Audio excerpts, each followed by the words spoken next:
Fisheye, a unique transitions pack designed to bring dynamic lens distortion effects to your video edits. Fisheye isn't just a collection of pre-made transitions. It's a fully customizable transition system. Instead of switching between multiple separate effects, you get one powerful transition packed with tons of editable parameters. This means you can adjust and refine the effect to create entirely new looks that match your style and save them using the built-in preset system. It is compatible with Final Cut Pro, Premiere Pro, After Effects, and Motion. While this tutorial focuses on demonstrating its features and workflow in Final Cut Pro, the overall process is largely the same across other supported software. To apply the transition effect, simply drag it from the transitions window and drop it between the footage clips. You can adjust the duration of the transition by stretching it on the timeline or double-clicking on it for more precise control. To change the transition preset, you can either drag and drop a new one onto the existing transition in the timeline or use the built-in presets browser. Additionally, you can save your own presets, which include all available parameters. Once you save a preset, it will appear at the top of the presets browser window. Now let's take a look at the parameters you can edit.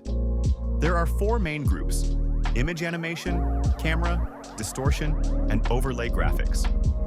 The main parameter in the image animation group is animation style. You can choose from 7 available options, and the rest of the parameters in this group will be displayed accordingly. You can fine-tune the animation timing using the range selector, change the animation function, also known as easing, and modify a couple of other style parameters. The camera settings consist of 3 sections: movement, rotation, and zoom. In the movement section, you can adjust camera shake parameters and timing, as well as the camera point of interest. The point of interest serves as an anchor point for zoom and rotation. You can adjust this point both in the inspector and on screen. The rotation section allows you to control rotation animation timing, function, and rotation amplitude. There is also a checkbox to flip the target image 180 degrees. This checkbox is useful if you want to rotate the camera 180 or 540 degrees and keep it inverted. In this case, you should disable the rotate out animation by shrinking the out timing range all the way to the right. Additionally, the camera point of interest should remain at the center of the frame. The zoom section provides controls for timing, function, amplitude, and zoom blur. That's it for the camera settings. The next group of parameters adjust the lens distortion effect. This effect is also animated, so it includes timing and function settings, along with 3 parameters to customize the look of the distortion. The final group of parameters is for overlay graphics. Currently, there are 3 presets available: a simple vignette with slight edge distortion that mimics a lens POV. It includes basic settings for timing and appearance. The camera lens preset features an animated hand holding a lens, which also applies a distortion effect when looking through it.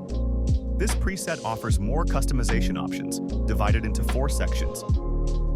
Adjust the move in and out timing, angle, and the position where the lens stays between the in and out animation. You can also tweak settings for position wriggle. Distortion includes 3 adjustable parameters to refine the effect.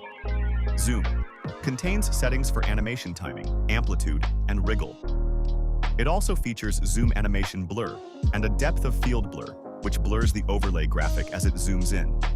Overlay rotation provides basic timing settings, rotation amplitude, and the angle of the overlay graphic. The third preset has the same customization options as the previous one, with the only difference being the graphic itself. That covers all the parameter groups. But before I let you go to experiment with these awesome transitions, I want to show you a cool trick you can do with them. You can use them not only as transitions, but also as a cool overlay effect to draw the viewer's attention to a specific area of the clip.